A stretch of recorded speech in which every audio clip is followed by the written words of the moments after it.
Abre comigo a sua Bíblia, por favor, no Evangelho de Lucas. Lucas capítulo 9.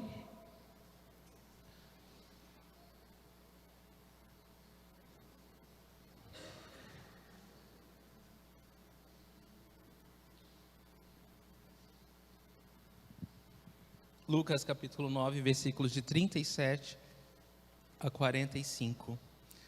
Lucas 9, de 37 a 45. Vamos ler? No dia seguinte, quando desceram do monte, uma grande multidão veio ao encontro dele. Um homem da multidão bradou: Mestre, rogo-te que dês atenção ao meu filho, pois é o único que tenho. Um espírito domina, de repente ele grita, lança-o em convulsões e o faz espumar. Quase nunca o abandona e o está destruindo. Roguei aos teus discípulos que o expulsassem, mas eles não conseguiram. Respondeu Jesus: Ó geração incrédula e perversa, até quando estarei com vocês e terei que suportá-los? Traga-me aqui o seu filho. Quando o menino vinha vindo, o demônio o lançou por terra em convulsão. Mas Jesus repreendeu o espírito imundo, curou o menino e o entregou de volta a seu pai. E todos ficaram atônitos ante a grandeza de Deus. Estando todos maravilhados com tudo o que Jesus fazia, ele disse aos seus discípulos: Ouçam atentamente o que eu vou dizer. O Filho do Homem será traído e entregue nas mãos dos homens. Mas eles não entendiam o que isso significava, era-lhes encoberto, para que não entendessem, e tinham receio de perguntar-lhe a respeito dessa palavra. Senhor, obrigado, Deus, pela Tua palavra. Deus, obrigado porque Tu és o mesmo ontem, hoje e eternamente. E obrigado porque o Senhor deseja falar conosco hoje. O Senhor deseja fazer um milagre em nossas vidas e manifestar a Tua glória de uma maneira especial e individual para nós, Senhor. Nós pedimos a direção do Teu Santo Espírito, Senhor, que o Senhor nos ensine, que o Senhor nos guie, que o Senhor nos capacite. Abre o entendimento e o coração do Teu povo para que essa palavra possa encontrar lugar, Deus, em cada vida e fazer transformação de dentro para fora. Essa é a nossa oração, Deus, e desde já nós Te agradecemos, em nome do Senhor Jesus. Amém. Amém, queridos. Muito bom. Nós já estamos estudando o Evangelho de Lucas há um tempo e o tema desse nosso estudo é Jesus, o homem perfeito. Lucas, ele enfatiza a humanidade de Jesus. E o versículo-chave é Lucas 19:10, que diz: Pois o Filho do Homem veio buscar e salvar o que estava perdido. No nosso último estudo do Evangelho de Lucas, nós vimos Jesus no Monte da Transfiguração.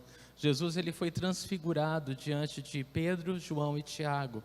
E nós vimos que Jesus fez isso, né? Deus, o Pai, permitiu que o Filho pudesse ser encorajado, porque ele estava, a partir de agora, 4 meses da crucificação, ele estava indo rumo a Jerusalém para morrer na cruz por nós. Então o Pai encoraja o Filho, uma voz do céu diz: Esse é meu Filho amado, em quem tenho prazer, ouçam-no. Isso também acontece para que os discípulos de Jesus, que tinham acabado de ouvir o preço do discipulado, de que não só Jesus morreria, mas que aqueles que quisessem segui-lo deveria a cada dia negar a si mesmo, tomar a sua cruz e segui-lo. Ou seja, aqueles que querem seguir Jesus também devem morrer para si mesmo, para a sua própria vontade. E agora eles precisavam de um consolo da parte de Deus, e eles foram encorajados no Monte da Transfiguração em saber que depois da cruz há uma glória. Depois da cruz há uma glória reservada a todos que seguem Jesus. O sofrimento não é o fim, a glória de Deus é o fim. Amém? Então isso foi um modo de Deus encorajar os discípulos, e a gente viu o quanto isso mudou. Realmente eles lembraram disso em suas cartas depois. Bom, mas agora, depois do monte vem o vale, né? Depois do monte da transfiguração, onde Pedro queria ficar lá, fazer 3 tendas, porque estava bom demais, eles tiveram que descer, né? E sempre que nós temos essa experiência, num retiro, por exemplo, nós estamos como no monte, né, da transfiguração, o monte das experiências com Deus. Nós estamos na palavra, em oração, em comunhão, Deus falando ao nosso coração de manhã, de tarde, de noite, tudo é maravilhoso. A gente pensa como Pedro, não é para quem ir embora, né? Vamos fazer uma tenda aqui, vamos ficar aqui mesmo, porque aqui tá bom, né? Só que não é assim que acontece. Nós precisamos descer o monte, porque a nossa residência, irmãos, não é esse mundo, né? É o céu. Nós estamos aqui de passagem, nós estamos aqui como embaixadores do reino para proclamar a verdade àqueles que necessitam. E é lá fora, e é no vale, né, que nossa fé é provada, que nós crescemos. É lá fora que estão os perdidos, que precisam conhecer Jesus. Então a nossa fé, ela precisa ser desafiada, não no monte. No monte a gente não precisa de desafios de crescimento, né? Mas é no vale. Nos vales da vida. São nos vales da vida que a nossa fé é provada e que nós realmente provamos que vivemos um cristianismo, né? Porque viver um cristianismo dentro da igreja é fácil, né? Aqui é fácil ser crente. Eu quero ver ser crente lá fora, né? É isso. Em outras palavras, traduzindo, é isso, né? Aqui dentro é muito gostoso, né? Ter comunhão, orar, estudar a palavra. Mas é lá fora que a nossa fé é desafiada. É lá fora que nós temos que mostrar Jesus àqueles que não conhecem. É lá fora que a luz do Senhor deve brilhar, porque há um mundo perdido lá fora. Há pessoas desorientadas. E como nós vamos ver no texto de hoje, foi depois que eles desceram do monte que eles encontraram um pai aflito, né, desesperado, porque o seu filho estava possuído por um demônio. Então é lá fora mesmo, irmãos, que as pessoas necessitadas de Jesus estão. E nós estamos aqui para isso. Nós não estamos aqui para nós mesmos, né? Como temos aprendido a um preço em seguir Jesus, e isso é viver para a vontade dele e não para nós. Muito bem, então hoje nós veremos Jesus manifestar a sua glória, repreendendo esse demônio, né, libertando esse menino possuído por um demônio, por um espírito imundo.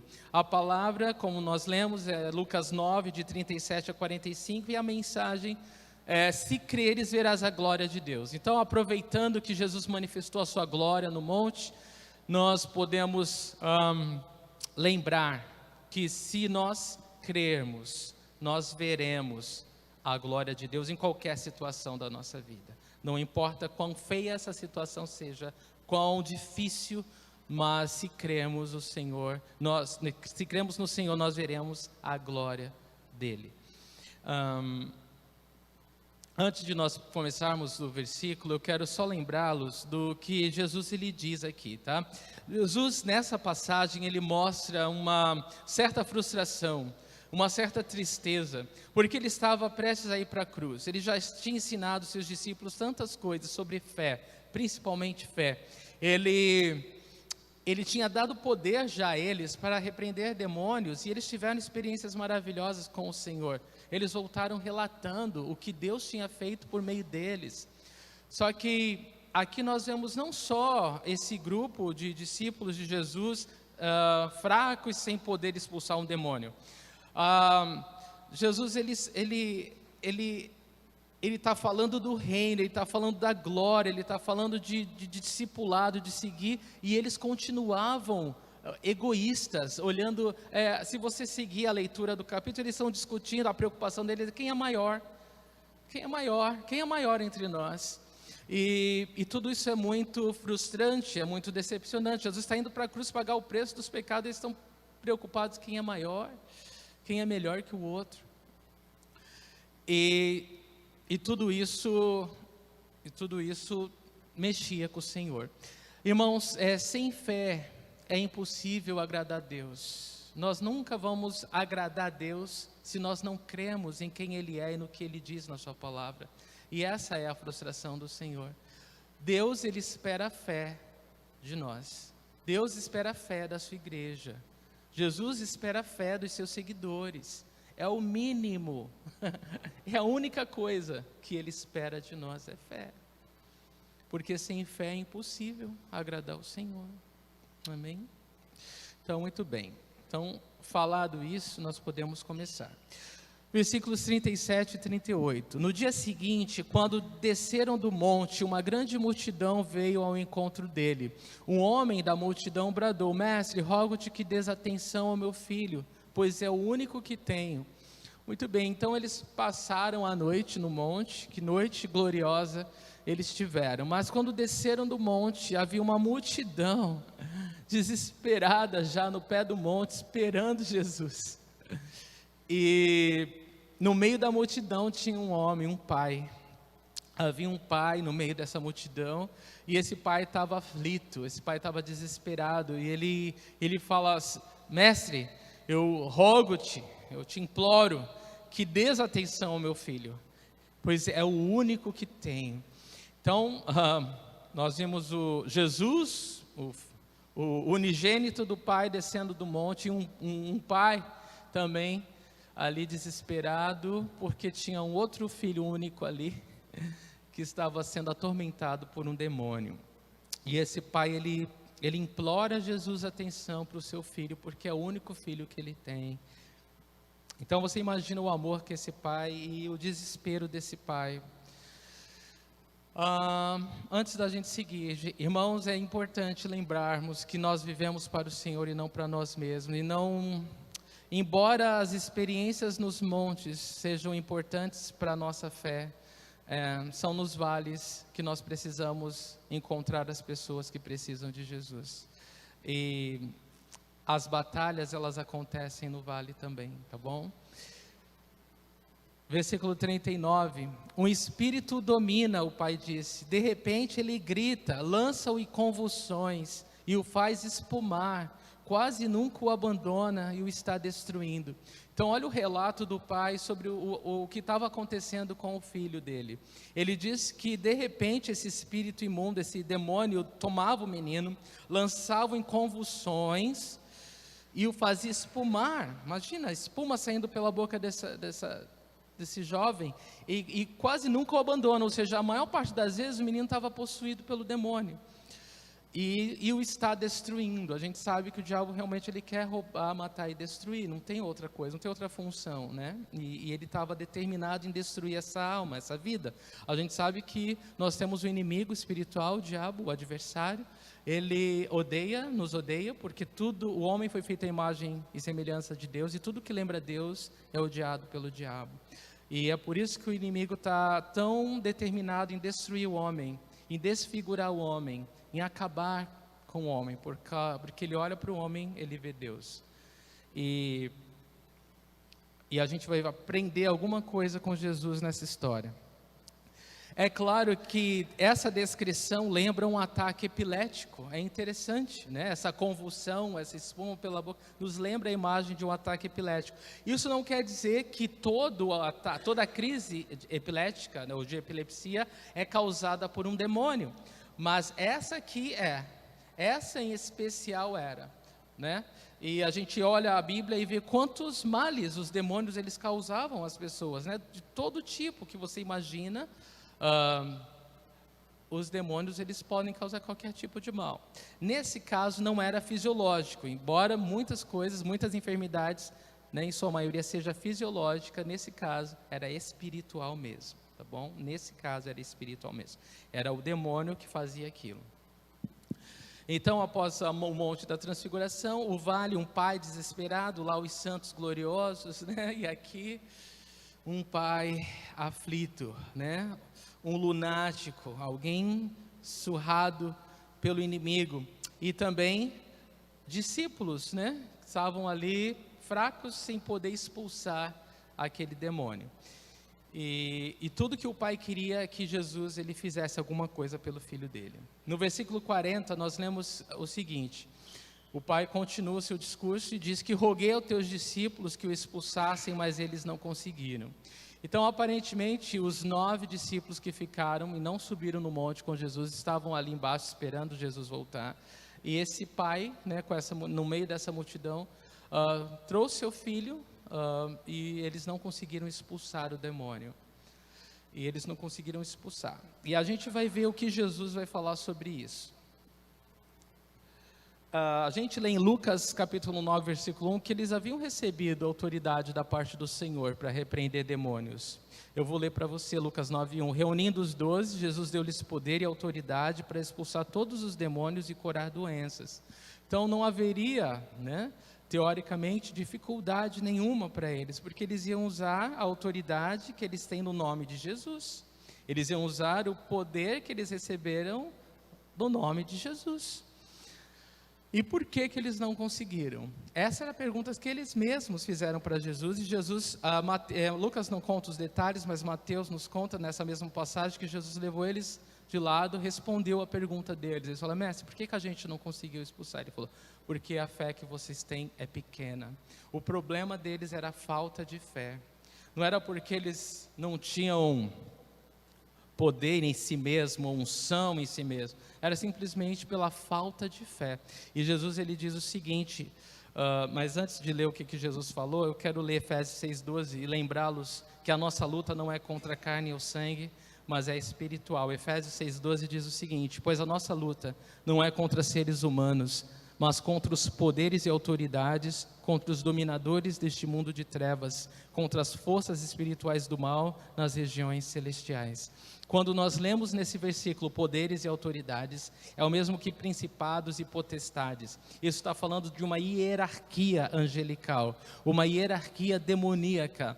Existe o reino das trevas é organizado, né? É um reino, há uma hierarquia de demônios, de poder diferentes. Provavelmente esse demônio poderia ser daqueles tipo teimoso, daqueles resistentes, e exigiam, né, uma fé firme no Senhor Jesus para repreendê-lo, e os discípulos não tiveram. Mas olha o que Jesus fala para eles quando eles perguntam por que eles não repreenderam, e essa é a lição para nós essa noite. Mateus 17, 20. Jesus respondeu: porque a fé que vocês têm é pequena. Eu lhes asseguro que se vocês tiverem fé do tamanho de um grão de mostarda, poderão dizer a este monte: vá daqui para lá, e ele irá. Nada lhe será impossível. Jesus está falando: olha, o problema de vocês é que vocês não creem.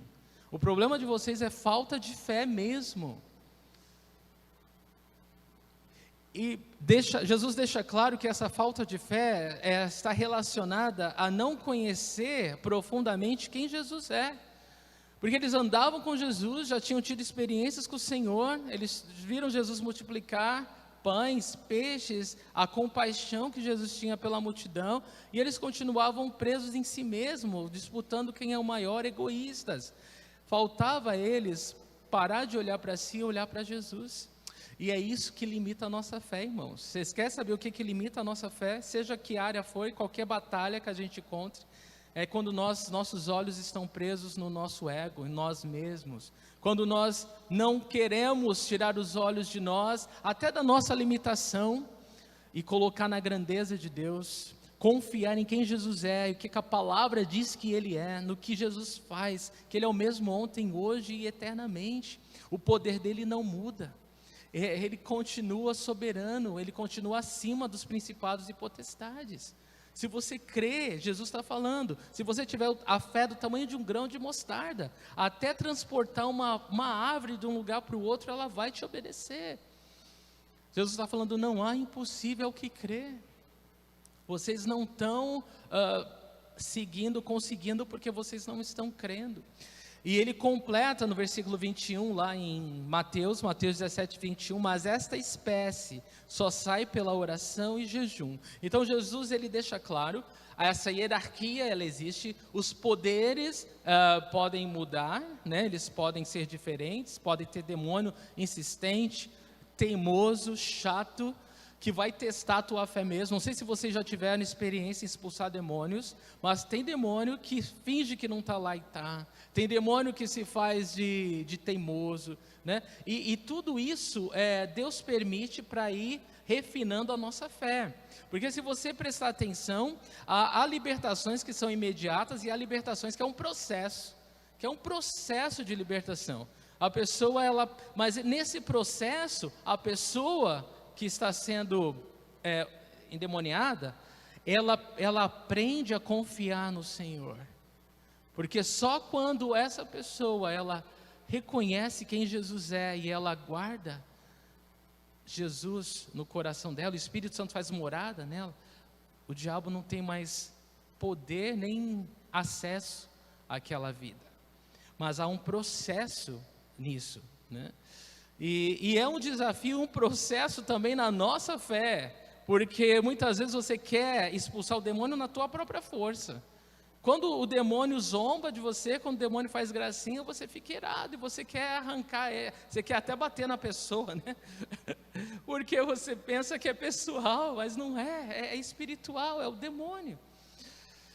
E você precisa, como Jesus falou, de jejum e oração. Não é que o jejum e a oração é uma fórmula mágica que te dá poderes sobrenaturais, não. É que o jejum e a oração te trazem para perto de Jesus. Quando você busca o Senhor, você pode vê-lo claramente. E vendo quem Jesus é, você sabe que Ele tem poder. E você lida com qualquer dificuldade, com qualquer demônio, de outra maneira. Você não lida com o demônio como se, talvez ele saia, talvez não dê, que desafio isso é para mim. Não, não é comigo. Essa luta não é minha. Essa luta é do Senhor. Então a tua maneira de lidar com o problema é totalmente diferente.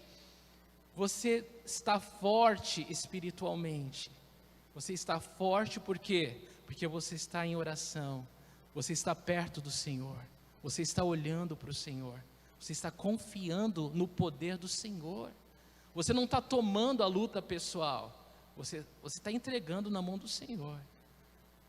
E muda, irmãos, isso muda completamente. Esse é um exemplo de como nós devemos andar em fé. Como nós devemos lidar com as situações difíceis. Há tantas lutas no nosso dia a dia que a causa é espiritual e a gente nem imagina, irmãos.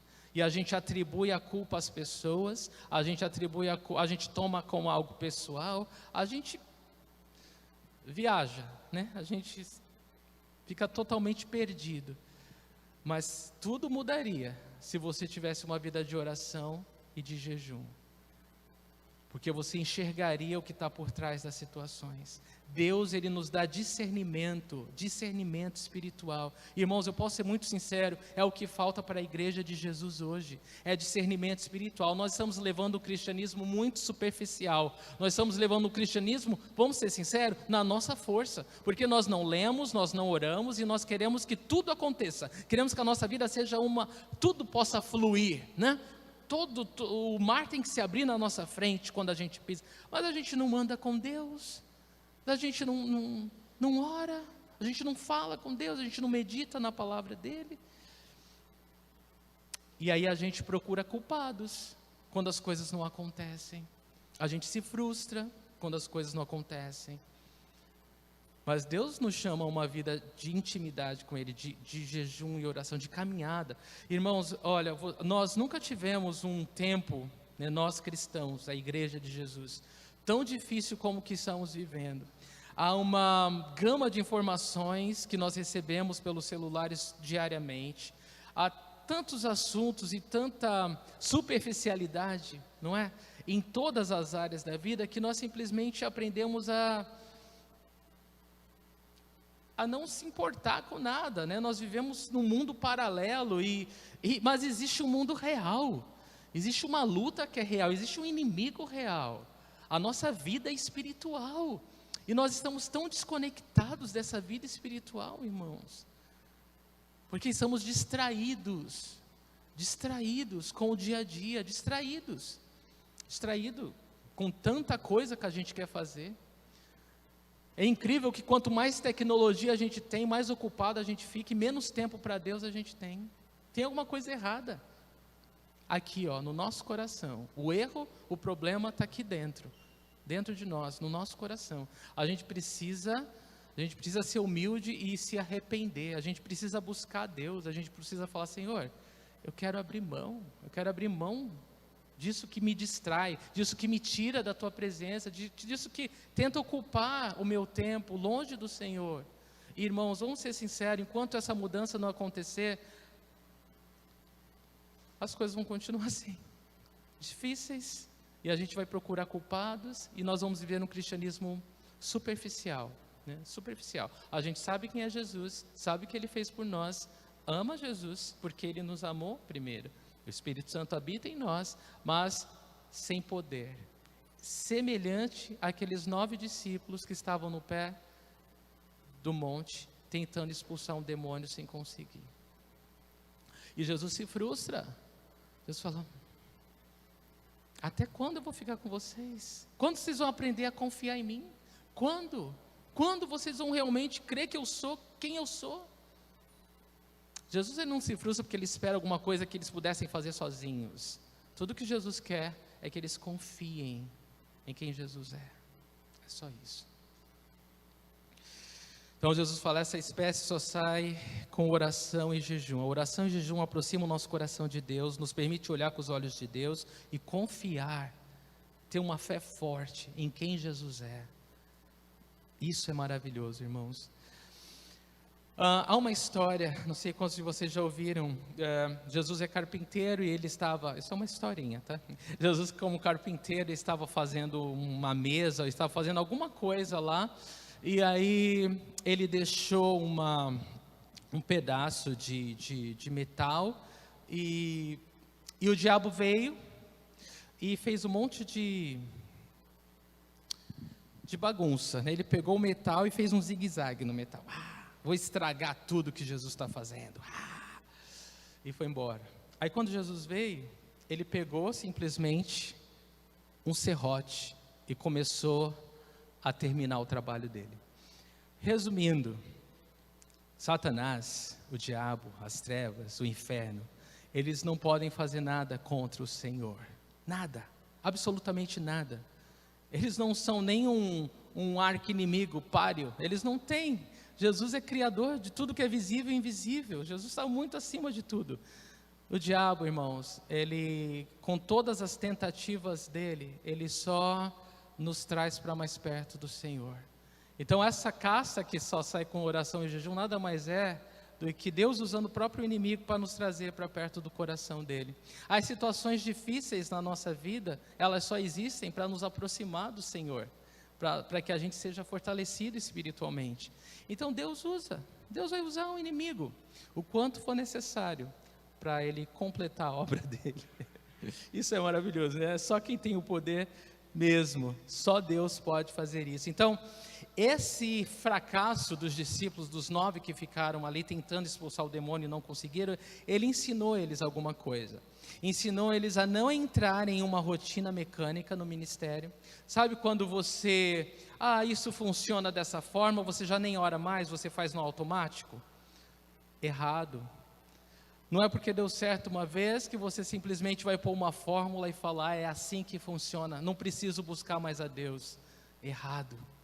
Nós dependemos de Deus, irmãos, e nós falhamos. Pode prestar atenção, quais foram os momentos que você fracassou?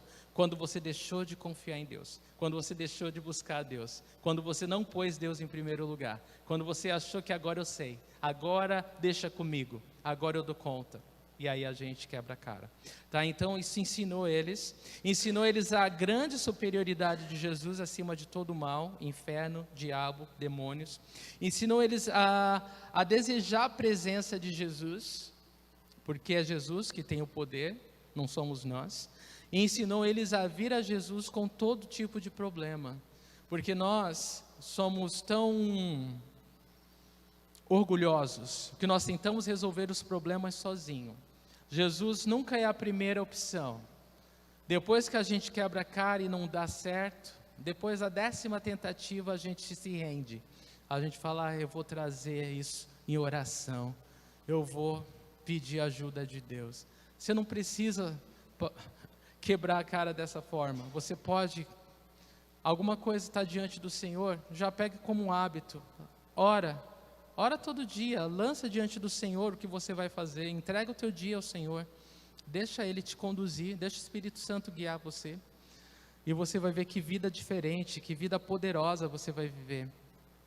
Lucas 9, versículo 41, respondeu Jesus: ó geração incrédula e perversa, até quando estarei com vocês e terei que suportá-los? Traga-me aqui o seu filho. Então, esse é o versículo que eu falei, que Jesus mostra a tristeza no coração dele, porque os discípulos não estavam crendo, ou confiando, conhecendo ele como deveriam conhecer. Versículo 42, quando o menino vinha vindo, o demônio o lançou por terra em convulsão, mas Jesus repreendeu o espírito imundo, curou o menino e entregou de volta ao seu pai. Então imaginem a cena, igreja, o menino está vindo até Jesus, e como uma última tentativa de impedir o menino de ser liberto, o demônio o lança por terra em convulsão. Ele dá um golpe, talvez uma última tentativa de impedir o menino de ser liberto. Mas nem nada, percebam que nada daquela cena impressionou o Senhor. Nada daquela cena demoníaca fez Jesus ficar preocupado, temer, coçar a cabeça e falar: e agora? Diz aqui que no mesmo versículo, Jesus repreendeu o espírito imundo, tipo, sai, acabou, curou o menino e o entregou de volta ao seu pai. E essa é a parte mais linda do versículo, né? Quando Jesus, ele entrega o menino de volta ao pai dele, curado, liberto. Isso abençoa meu coração. Irmão, tudo que você entrega para Jesus, você pode ter certeza que vai ser algo abençoado, porque você entrega nas mãos certas, na mão de quem entende, na mão de quem sabe todas as coisas, de quem vê todas as coisas. Entrega tudo que te preocupa, todas as dúvidas e os medos nas mãos do Senhor Jesus. Um estudioso bíblico disse o seguinte: quando ele estava vindo para Jesus, o demônio o derrubou, e a palavra usada é a de um boxeador dando golpe de nocaute para o seu adversário, ou de um lutador jogando alguém. Então o diabo tentou dar um nocaute ali no menino, tipo, agora você não vai conseguir mais. E parece ser uma constante, né? Todas as vezes que alguém vem para Jesus, o diabo de alguma forma tenta impedir. Você já reparou isso? Não sei se na sua vida aconteceu assim, mas sempre que alguém está perto de ser liberto, perto de ser curado, perto de ter um encontro real com Jesus, o diabo faz uma confusão, né? Uma cena, ele tenta roubar a cena. Mas aí é importante nós conhecermos o Senhor, estarmos com o nosso coração alinhado com o dele, estarmos cientes do poder de Deus e não desistirmos dessa vida. Porque o Senhor, Ele tem poder para libertar qualquer um. E esse menino, ele foi liberto. No seu sermão intitulado O Último Lance do Diabo, né, Charles Spurgeon, nós citamos muitas frases dele, um estudioso, um pregador inglês. Ele disse o seguinte: eu vi homens justamente quando eles estavam começando a ouvir e começando a pensar, sendo tomados de súbito com tanta violência pelo pecado e tão terrivelmente levados por ele, que se eu não tivesse visto a mesma coisa antes, eu me desesperaria. Então a gente não precisa ficar desesperado quando isso acontecer com a gente.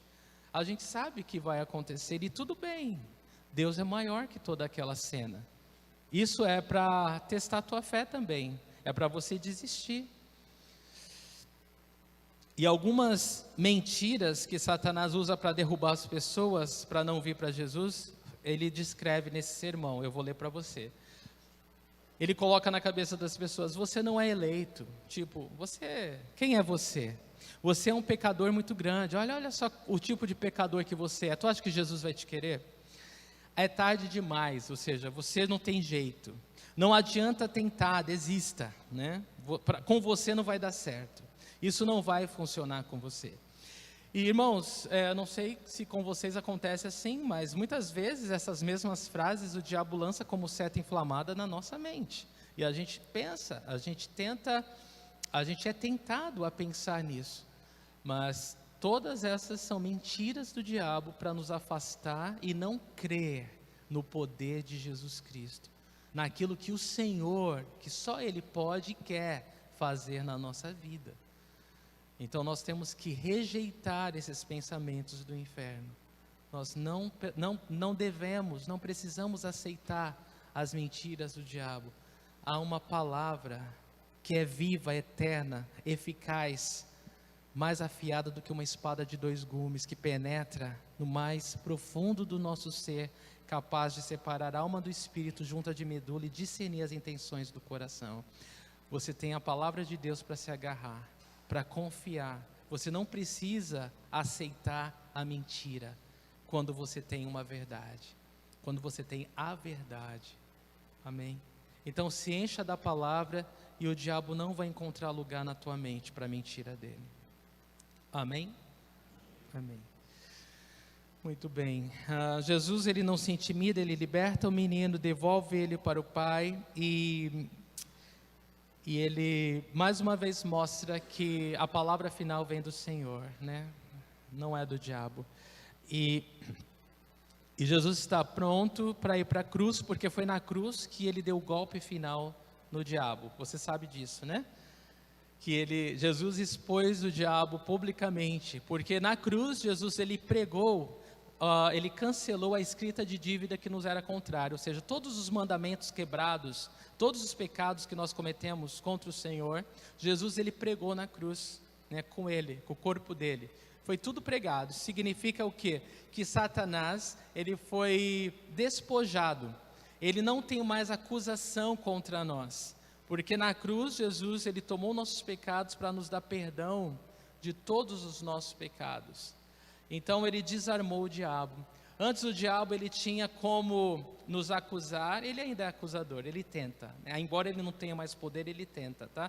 Mas ele tinha contra nós as acusações. Olha que pecador você é, olha o que você fez, isso, e olha isso que você pensou, né? Então ele tinha essa arma, mas quando Jesus vai para a cruz e ele prega todos os pecados lá, e Jesus concede perdão àqueles que creem nele, ele desarma Satanás. Então ele humilha o diabo, ele vence o inferno na cruz. E eu quero ler alguns versículos sobre isso para você. João 12, 31, 32. Chegou a hora de ser julgado este mundo. Agora será expulso o príncipe deste mundo. Mas eu, quando for levantado da terra, atrairei todos a mim. Olha o que Jesus está falando. Que o príncipe desse mundo foi julgado na cruz. Ele foi desarmado, ele foi vencido, ele foi derrotado na cruz. Por causa do que Jesus fez ali por nós. E é por isso que ele não tem mais poder sobre ninguém. Jesus ele pagou sobre o pecado de toda a humanidade, não foi só o meu e seu, ele pagou pelo preço do pecado de toda a humanidade. E é por isso que quando o pecador ele ouve as boas novas da salvação e crê em Jesus, ele é liberto. Satanás sabe que ele foi desarmado. Só que a única coisa que o ainda faz ter sucesso contra uma vida é a falta de fé das pessoas. É o fato das pessoas não saberem o que Jesus fez na cruz por elas. Vocês estão entendendo isso, igreja? Vocês vão contar para as pessoas o que Jesus fez por elas na cruz. As pessoas aí fora estão sendo surradas pelo inimigo sem necessidade. Elas não têm necessidade mais de serem escravas do diabo, porque nós temos a mensagem que liberta. Colossenses 2,15 diz: e tendo despojado os poderes e as autoridades, fez deles um espetáculo público, triunfando sobre eles na cruz. Veja, Jesus ele triunfou. Irmão, Satanás já está derrotado, Satanás já está humilhado, na cruz Jesus já o venceu. Só que as pessoas só podem viver isso através da fé. Elas precisam saber o que Jesus fez na cruz por elas. E nós estamos aqui para contar para as pessoas o que Jesus fez. Orar por elas, amá-las com o amor de Deus. Ajudá-las a caminhar na fé. Versículo 43, e todos ficaram atônitos ante a grandeza de Deus, estando todos maravilhados com tudo que Jesus fazia, ele disse a seus discípulos. Então, antes da gente ler o versículo 44, o versículo 43 fala que todos ficaram atônitos ante a grandeza de Deus, ficaram sem palavras. Jesus, ele simplesmente repreendeu aquele menino, que os discípulos não conseguiam, que provavelmente os líderes religiosos já tinham tentado ajudar, provavelmente, sabe quando a pessoa já tentou de tudo? Já tentou de tudo para resolver um problema? Já foi em tudo que é religião, tudo que é terreno de macumba, já pulou muro de cemitério à meia-noite, já fez tudo e nada deu certo. Era o caso desse pai desesperado aqui. As pessoas ficaram impressionadas porque Jesus simplesmente falou: sai, e o demônio foi embora. Só Jesus tem esse poder, irmãos. Estando todos maravilhados com tudo que Jesus fazia, ele disse aos discípulos, versículo 44, ouçam atentamente o que eu vou lhes dizer, o Filho do Homem será traído e entregue nas mãos dos homens. Talvez você crie a expectativa que o que Jesus vai falar aqui é alguma coisa relacionada ao milagre, né? A expulsão do demônio. Mas isso para Jesus é muito corriqueiro, isso para Jesus não é nada, né? Vamos dizer assim. O poder disso está na libertação daquela alma, daquele menino, isso é grandioso, mas nada é trabalhoso para Jesus, né? Talvez para nós, a gente olhe uma dificuldade, a gente olhe uma pessoa problemática, e a gente pense, meu Deus, isso vai dar muito trabalho, mas para Jesus não, para Jesus nada é muito trabalho. Então, para Jesus, aquilo que é impossível ao homem é possível a Deus. Aquilo que é difícil para nós, para o Senhor é muito fácil. E ele rapidamente muda o assunto e ele foca numa coisa que é muito importante, no preço que ele ia pagar na cruz. E ele quer que os seus discípulos entendam isso. Ele falou: o Filho do Homem, falando de si mesmo, vai ser traído e entregue nas mãos dos homens. E ele está dando a dica, e ele está repetindo. Mas, versículo 45... mas eles não entendiam o que isso significava, era-lhes encoberto para que não entendessem e tinham receio de perguntar-lhe a respeito dessa palavra. Então, Jesus queria que ele focasse no principal: olha, eu vou ser traído, eu vou ser entregue nas mãos dos homens, eu vou morrer, mas eu vou ressuscitar. Mas eles não entendiam nada disso, e diz aqui que era encoberto para que não entendessem. Então, a gente entende que tem um tempo para todas as coisas, né? Às vezes a gente fala da palavra para as pessoas, fala de Jesus, fala do amor de Deus, e as pessoas não entendem, né? O coração está perdido ainda, e a gente não pode desistir porque é uma questão de tempo, né? E é um processo. E nós não podemos desistir. Jesus, ele repetiu várias vezes isso até ele ressuscitar e a ficha cair. Mas tem uma hora que a ficha cai, tem uma hora que o milagre acontece, tem uma hora que as coisas acontecem, irmão. E é importante a gente estar na fé, é importante a gente estar firme, porque vai acontecer, tá bom? A gente não pode desistir. E a gente não pode se frustrar, porque Deus tem o tempo dele, e o tempo de Deus não é o nosso. Jesus, ele sabia que isso ia acontecer no tempo certo. No tempo certo. Todas as coisas têm o tempo de Deus, que não necessariamente é o nosso tempo. E a gente precisa estar ok com isso, né? Aceitar isso e não desistir. E eles também tinham receio de perguntar a respeito disso. Eles não entendiam o que Jesus falava e eles tinham medo, orgulho, sei lá o que, para perguntar. Então eles ficavam calados. Jesus falava essas coisas e eles diziam, sei lá o que ele está falando, né? Vamos discutir aqui quem é maior, sei lá. Imaturidade, né? E às vezes a gente olha o corpo de Cristo e a gente vê essa imaturidade, né? A gente está falando de uma coisa tão importante, de vidas sendo alcançadas, do que Deus está fazendo na comunidade aqui, né? Por exemplo, através da ONG, né? A gente viu o alcance incrível naquele culto da onde quantas pessoas da comunidade foram alcançadas. E eu sei que tem pessoas que você fala assim, passa aqui, né? Não pegou, e quem sabe um dia, né? Mas não despertou ainda do sono, né?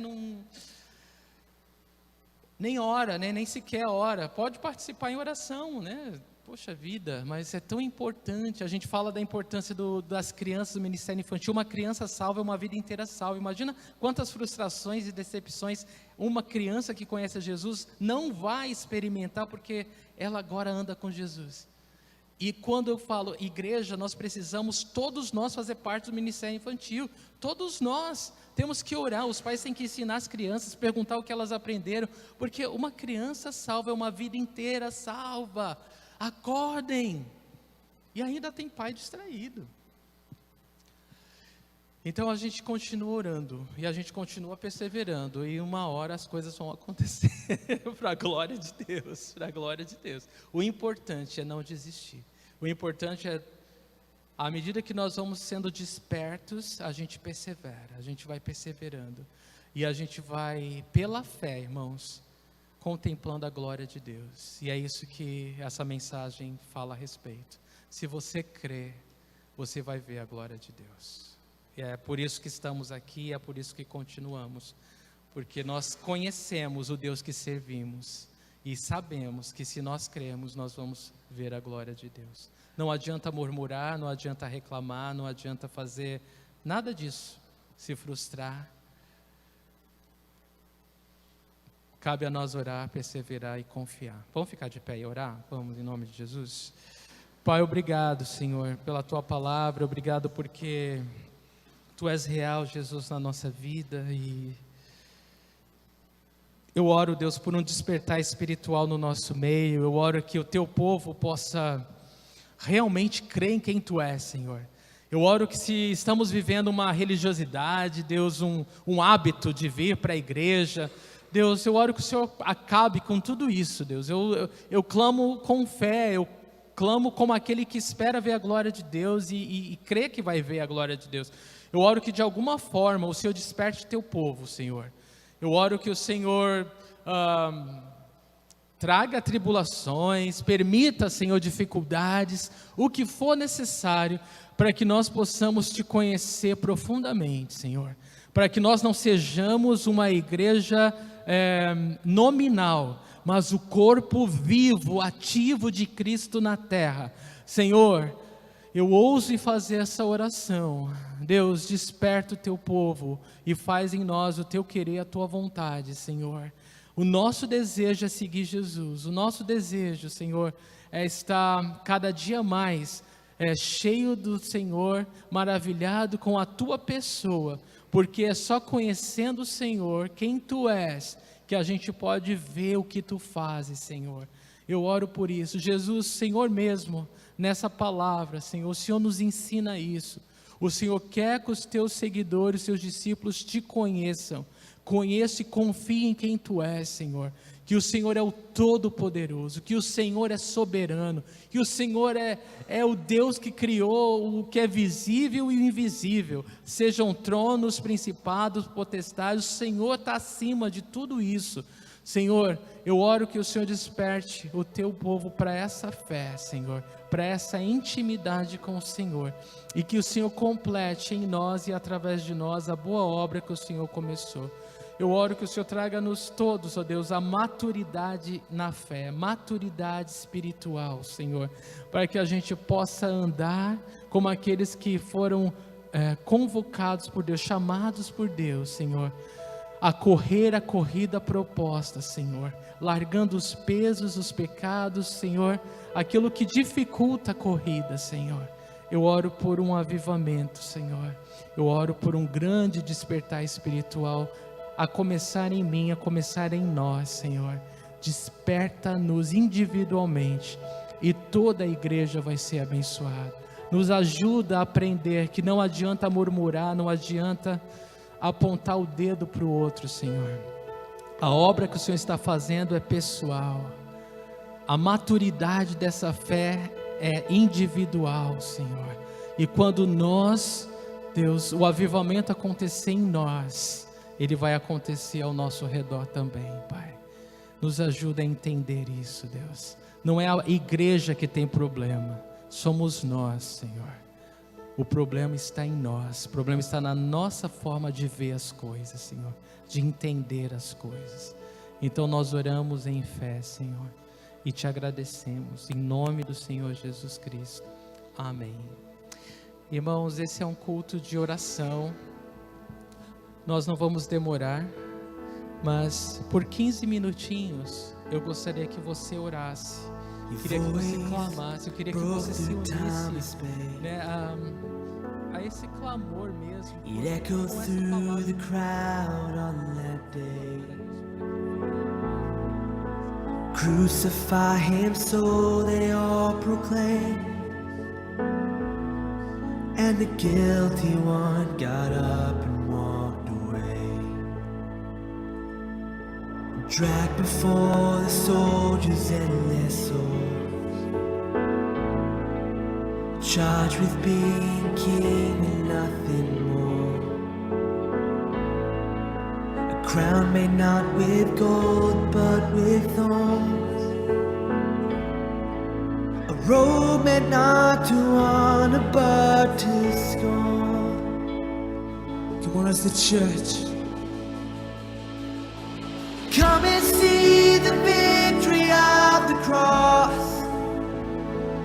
His blood poured out